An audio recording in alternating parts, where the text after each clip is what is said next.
I wanted to run through a quick installation of Jamovi, which is a nice alternative program for doing statistical analysis.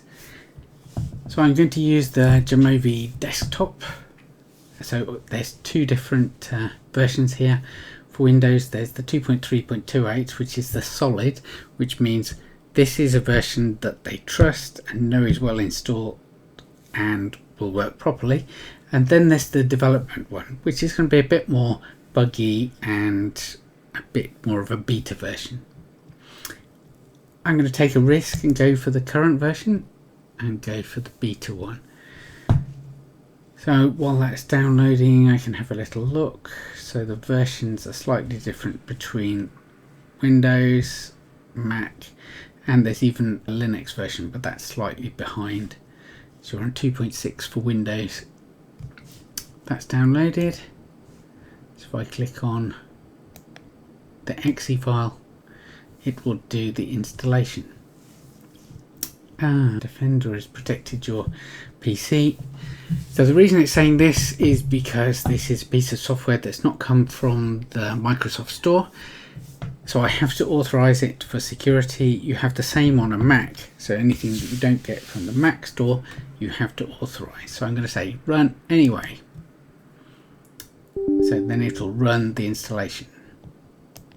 Yes, I want it to do things, and yes, I want it to install. So what installation is doing is taking a file which contains all of the files that you need to run the program. So they're all zipped together into a single file, and it's unzipping them and putting them in the places that the computer needs so that it can access them and run the program. So apps are not just usually one particular file, they're usually made up of loads of files. And this one, if you're looking very fast, you can see DLLs, which are libraries, and you can see PYDs, which are Python files. So finish, Jamovi's been installed on my computer. So now it will appear in the list of apps. This is a Windows 11 system, which I need to get used to. So if I click on all apps, and if I slide down here, I can go and see that Jamovi's there. And I start Jamovi itself by double clicking on it.